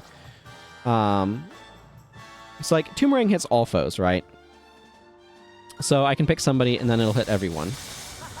And also these enemies are so weak it one-shot them all, or like just wipe them all out.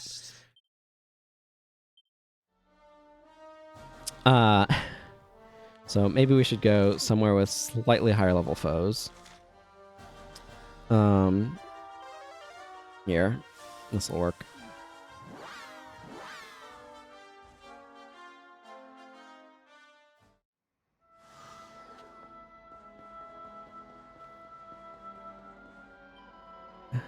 Yeah.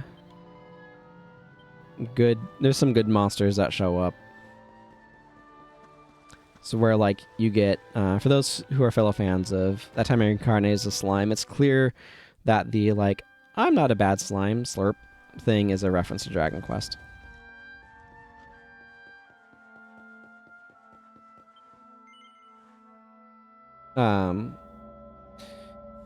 This is like the endgame dungeon.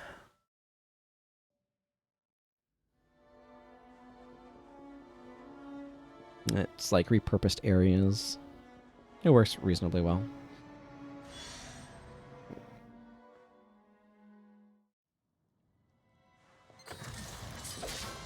But like, if I were to equip a different weapon, let's see if these guys. So like, you're gonna pick the abilities that you think is gonna be the most effective for doing damage, right? And it's difficult to make certain abilities feel useful. Like, when am I wanting to use Flame Slash over just regular attacking? Is a really good question that I haven't ever really been able to figure out. Enemies clearly have elemental weaknesses. For example, machines such as these. Excuse me. That's what I get for talking too much. Machines such as these are weak to electric damage. And like, Ooze Bruiser, does it actually cause that much heavy damage to slimes, though? I don't feel like it does, compared to just Toomerang, which hits twice. Metal Lurker is supposed to be able to slice through muddled-bodied foes with ease. I can't really tell that it's that useful. If you want to defeat metal enemies, just use Critical Claim. That critical hits them and gets past their enormous defenses. Like, that's what I discovered, is, like, if you're faced with a metal enemy, just Critical Claim them. But let's see, I want something that has a greater diversity of enemies. Okay, they managed to survive. So here, like, with her abilities, I'm picking one or the other to attack, right, with regular attacks. And like, something like Hip Drop, I'm picking which enemy to attack. If I swap her over to Heaven's Talon, which is her spear, I'm probably, you know, Multi-Thrust can hit a whole group of enemies. So can Party Pooper. So I'm usually going to want to be picking one of those, right? Lightning Storm. Lightning Storm will wreck these things. Surprised that one survived.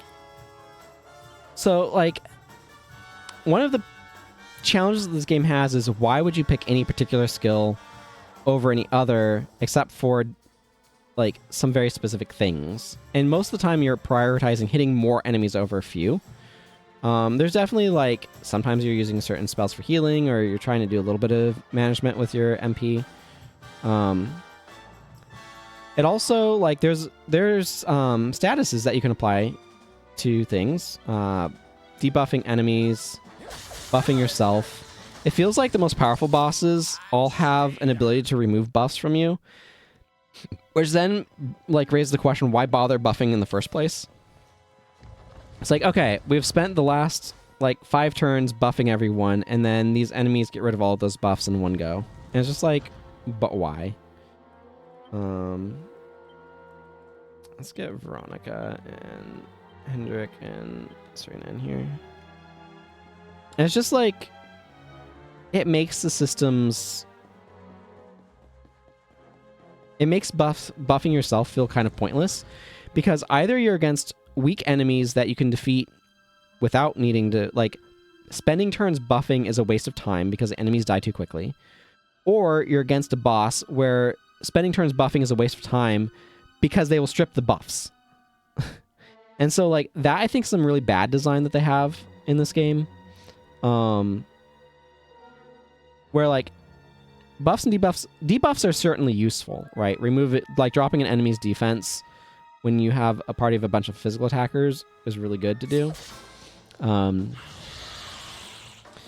one of the things that you'll find is there's different tiers of area of effect. Like, Kasiz, or Kasizzle, hits enemies by type, and this is a really clever way, I think, of trying to inject some of the positional relevance that a system like this lacks. Like, I think tactics games with positional grids are far superior just because they provide you way more angles to be able to bounce abilities around. And in a game like this, where positioning doesn't matter, like, you can run around, it doesn't mean anything, right? You can run over here, it doesn't, as far as I can tell, it has no bearing on anything. Whee! Here goes nothing. I didn't realize going near your allies would get you little quips.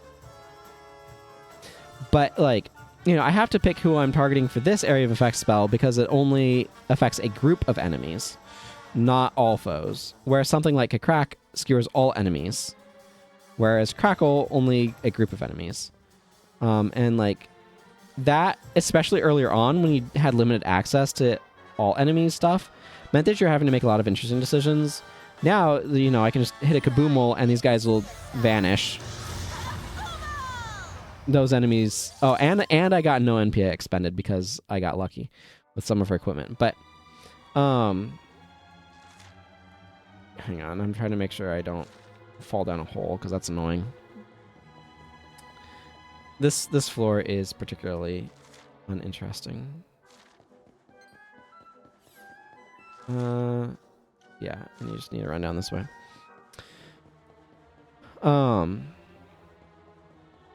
Will I just have multiple of these guys? Yeah, just a couple of these guys.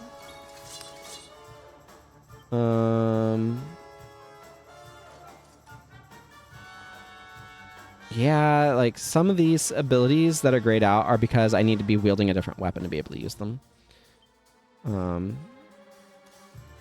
Their tiering up of skills works pretty well. One of the things that I've come to really appreciate with things like this is just how well Pokemon is designed. The fact that you only have 4 skill slots means that you, on any given Mon, means that you don't have a ton of abilities. The fact that you have to switch means positionality works, like, is super important. And then, like, it adds a positional element. You're either in battle or not in battle, but you can be, like, swapped for your turn. And the other thing in Pokemon is they made types matter very obvious with the not effective and super effective mechanic. Which I really appreciate. I do like that your healer characters, Serena, there is a healer. She is also very capable of dealing damage. Not as well as a dedicated damage dealer character, but she does a good job. I went in the wrong spot, didn't I? Yeah. I got a little confused about how to navigate this space because I'm too busy talking. Yes, these are slot machines. Don't worry about it. All right, I need your skeleton. So, like, here's a good spot where I can use, like, Kassizzle, and it'll hit all 3 of these guys. But if there was another type of enemy, it wouldn't hit it. All right, and I think that's a very interesting mechanic. I do feel like this combat system, like, works well enough for the game, but is not, like, the most interesting. Wait, it's over here.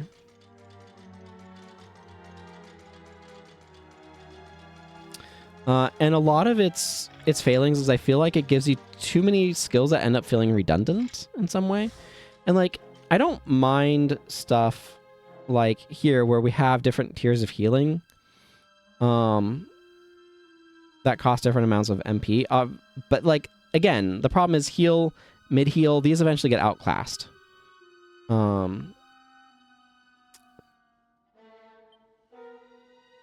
And there's reasons why you wouldn't want to use Omni Heal all the time. Like, if I go to Serena, Multi-Heal does a pretty good job of healing everyone and costs half as much MP as Omni Heal. Omni Heal will burn through your mana really quickly. Like, yeah, she has 620 of it, which means I get, like, not quite... I get, like, 9 casts or something of this. So it burns through it super fast. So they do a decent job of, like, balancing costs, I think. And, like, different characters have different sort of things that they're good at handling. So, like, Rab does not get Omni Heal. It's actually better if I look at this. So, like, he gets Blunt and Sap that can weaken enemies. And if I look at Serena's magic, she can buff allies with defense buffs, but she can't protect them against magic. Whereas Veronica, she gets access to some Blunt and Sap stuff, and a lot of debuffs. And she has the magic defense skill, and a skill to raise party member attack. But again, like, while I think they've done a good job of sort of spreading some of that functionality around, and, like, Jade doesn't have any spells. She gets a lot of different skills. She has Pink Tornado, such good AoE. Revamp is also a cool spell. Well, I should actually put her in my party. I like Hendrik. Let's just go ahead and put Jade in here instead of the main character.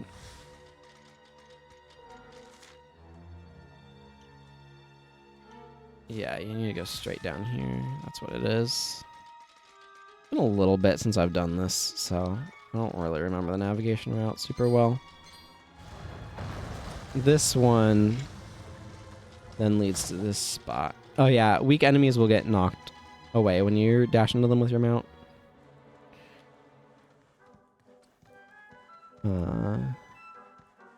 So I feel like, the combat system does a good job of doing what it wants to do. It has some interesting ideas. I do feel like it lacks a certain, like, why would I prioritize one particular ability over another sort of effect? So, like, here's an example. Like, Party Pooper, I can hit either the Vicious Drakey or the Gloomy Grublins, right? So this will hit those, but not that one. And same sort of thing with Kaswoosh. Like, all of these will only hit one group. I could use Kathwack and see how many of them just straight up die. Yeah, because that one hits all foes, but it's kind of like at random, right?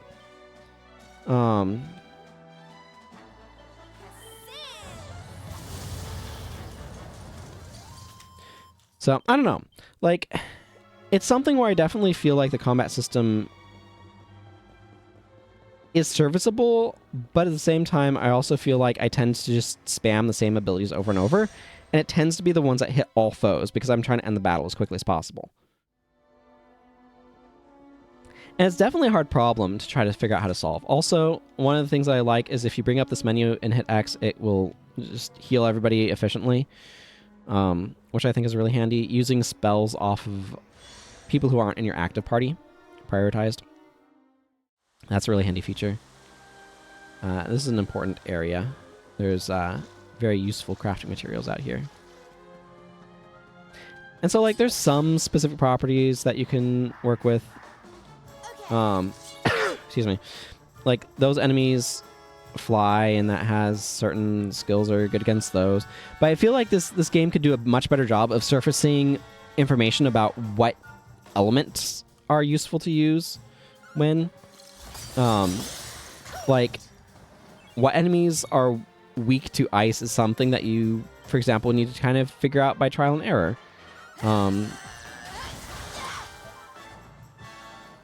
You know, and so, like, that's information I think would be useful to surface, but it's also not a huge priority into the game either, so I don't know. It's kind of fine. I don't know. I guess I don't have that much to say about the combat system. It's like, it functions, but I like some of the twists they have to it, but it also feels like there's an element that I wish was a little bit more, I feel like I want there to be a bit more strategic interest to it, but at the same time, like, you don't want to have a combat system that drags things out massively either. So it's a little bit like, what's the best way to sort of balance those considerations, right? Because you don't want every individual fight to be a slog or to take too long, but then the battles are over super quick, and that doesn't necessarily make them feel satisfying. And that's, again, where I feel like Pokemon has the best turn-based combat system I've yet encountered that does not have positional elements. But, like, tactics games tends to focus on longer encounters that have a greater degree of,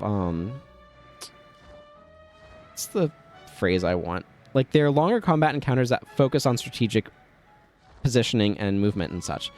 And sort of those positional elements of those combat systems are things that I think are super valuable because they allow you, like I was saying earlier, they give you more angles for balancing things beyond, like, damage types and costs. Because it also can have things like range as being an important consideration. And you lose out on that in a combat system like this one that doesn't have that. And, like, they definitely do some stuff with some interesting things with certain enemies, and like metal enemies that are quick to flee and hard to hit and whatnot, but give you a lot of experience points. This is a very important harvesting node.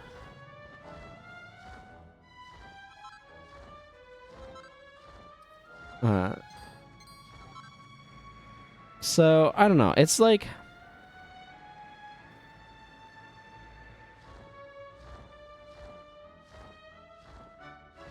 There definitely were times, I guess, what I'm getting at is there's definitely times where I got very bored with the combat system. And I felt like it didn't have a whole lot to offer me that I felt was interesting. And like, to some extent, that is accurate. But like, for the most part, it worked. And for the most part, I had fun with it. Even if there were plenty of times where I felt like... Well, I obviously can't go in here either. Even if there were plenty of times where I felt like, oh, this is not doing as much as I would like. It also wasn't trying to drag fights out. And so, like, I kind of understand a little bit where that comes from. I don't know. I guess that's most of what I have to say.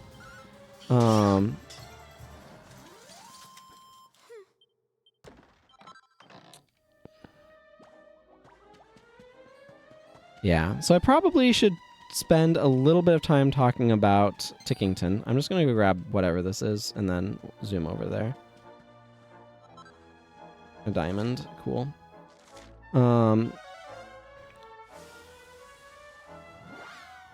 So what I find really interesting about Tickington is it does not use the same combat system. Because one of the things that is about this combat system that you might have noticed, like if I go fight this enemy... Right. Each character gets their own turn. They perform their action right when I select it. I'm trying to demonstrate something. So then the enemy got a turn, and then that enemy got a turn, and then that enemy got a turn or whatever, and then it's his turn. You can see how much less damage the offhand did. And then it's her turn. So like, keep in mind how this works, right? And anybody who plays this game knows where I'm going with this, but get this stupid whatever this is out of here. Okay, maybe not. This thing probably has a lot of magic defense.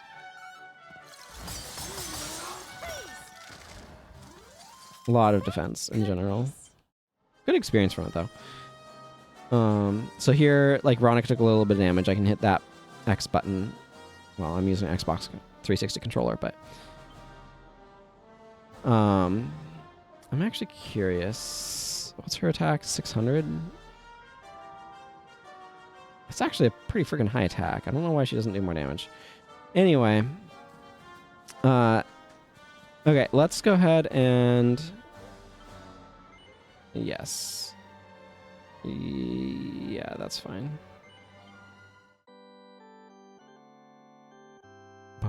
Bum. Save music. Okay. So this area, obviously, it uses this retro graphic style, which I think is really cool. That's fun. It always appends your character to the front of the party. Anyway, I haven't been in here arranged like this before. This uses a different combat system. Actually, that might not be particularly useful. Ruby Path of Doom, sure. This probably has enemies in it. By the way, this area made me really, really appreciate... so, like, the menus are different, right? Like, I have an examine. I don't know why you would ever bother with it. Info has a quest log in the story so far. So, like, you know, I can see it here.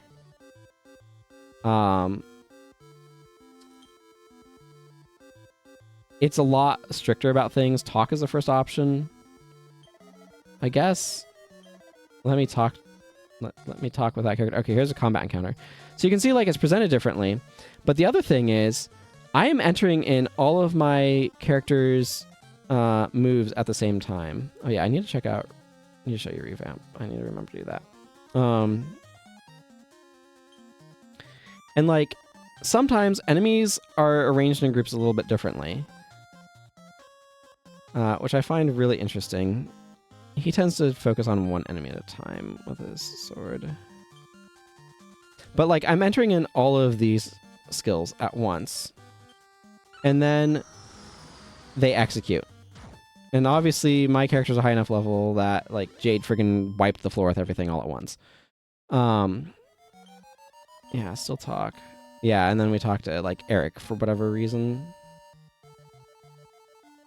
And then here's miscellaneous, so I want to do the heal all or whatever. It's all here. The character builders all here in a different style. I imagine the 2D mode looks a lot like this. But like,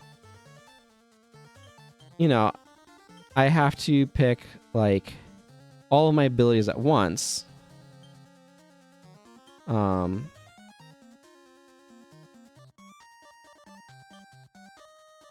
I think that it's really interesting that they implemented both styles. And this is something that I found very illuminating with the way that it is designed.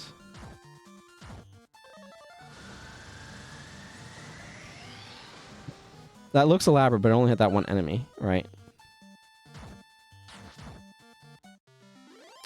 So because of this sort of design, and we're not going to see enemies here that can go ahead of me, but it creates this interesting issue. And I noticed this. Yes.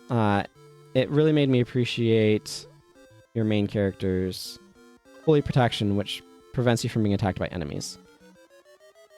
But what it really made me realize is that because it's designed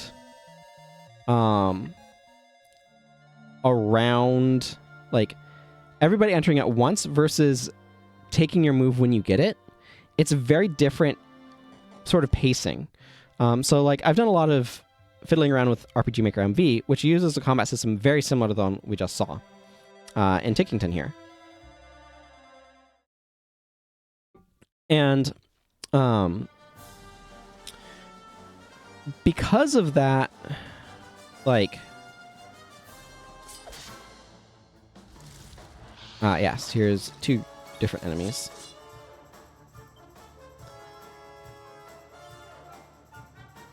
I don't know what I'm doing here.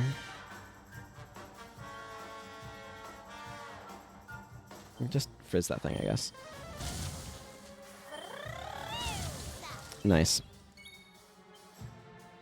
So, like, because of this sort of ordering, like, a lot changes about how things are happening. Like, in the 2D mode, where it's, you enter on all of your orders and then they execute, you have to have, like, what happens if your target that you chose to have your action hit dies before your action goes off, and how are you choosing a different target? Revamp puts her in power-up bunny mode, which I think is hilarious. I find that very interesting design. It amuses me.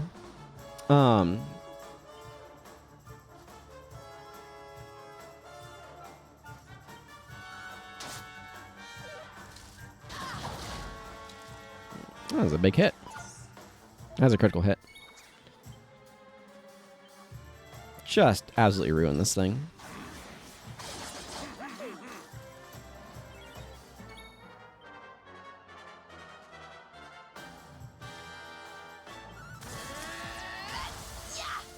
Yeah, that attack has lower accuracy.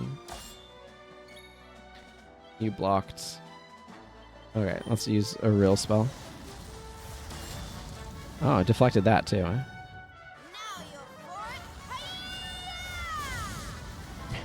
Sometimes she can cast twice. Anyway, it's just something that's been very interesting to sort of experience and think about, is the way that those systems work and interact in terms of when you are making your decisions about when to use various moves, and it feels like you can make better decisions, or like your decision making is a bit different because you're having to compensate for, okay, what if that enemy dies? How much like how much durability do they have left, and all those sorts of things. And it removes some of that complexity. But what it's removing is removing uncertainty. So I actually much prefer the way that the 3D combat works, not the Tickington combat, because it makes it feel like I am able to make decisions based upon the way things are instead of trying to guess the way that things are going to be. And like, I know that when it's a healer's turn, that they're going to be able to heal my party.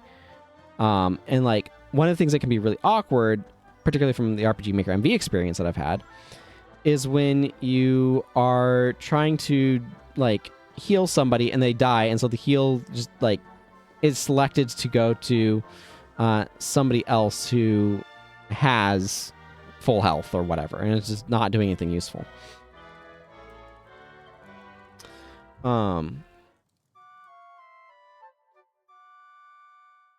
So I found it very interesting, sort of, and it's something that you kind of get through as you're experiencing it, but just the sense of how you're choosing your moves and sort of you can be more deliberate about your choices, more strategic about your choices when you're not sort of hoping that things will work out with things that you've picked.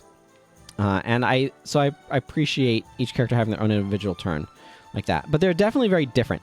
And like, one of the disadvantages is sometimes a character can go a long time between actually being able to take actions with the style that's used in the 3D. Whereas Tickington, you know that everybody will get an action for everyone else. You just don't know when it'll be in relation to everyone else. Does that make sense? Versus not, like, some people might be able to get multiple actions before another person gets to take an action. So it's very interesting, very different, but it was really interesting to be able to experience those sort of things firsthand, as it were. So anyway, I'm sure there are more things that I could talk about. But this has already been nearly 2 hours, and I feel like I've covered most of the things that I wanted to. There's a lot of really interesting systems in the game. They do a great job of making places feel distinct. The story is fine, does what it needs to, gets you around the world. Often feels like it's a MacGuffin chase, but particularly for the first third or so. It is a Chosen One story, but I think it's a good example of a Chosen One story. I find the characters overall be interesting. I do wish the main character had an actual, like, personality.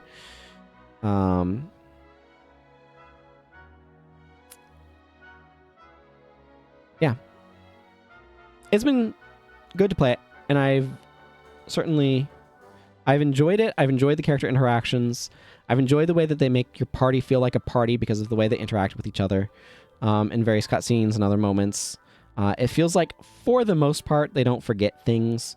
I guess there's a few final things that I want to maybe mention. I guess attributes is the best way to see it.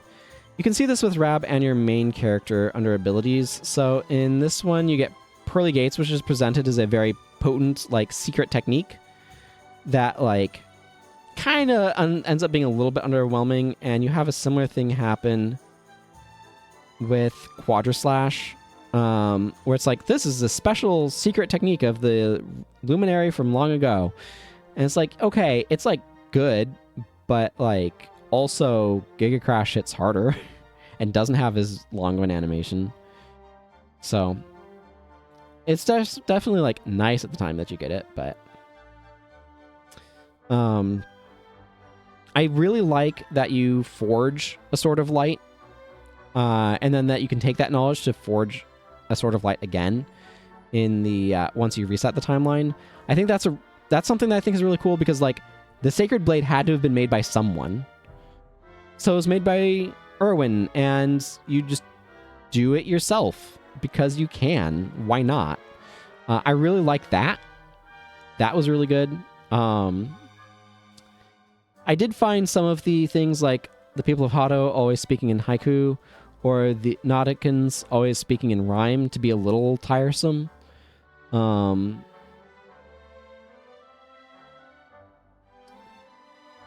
But there's a lot of things I really liked about this game, and a lot that I thought was done well. And I'm glad I played it. I had a lot of fun with it. And there's a lot of different things to learn from it. And I appreciate that. So, anyway, I think I'm going to go ahead and wrap up here.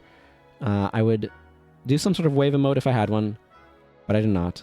So thank you all very much for watching. And until next time, everyone, take care and goodbye.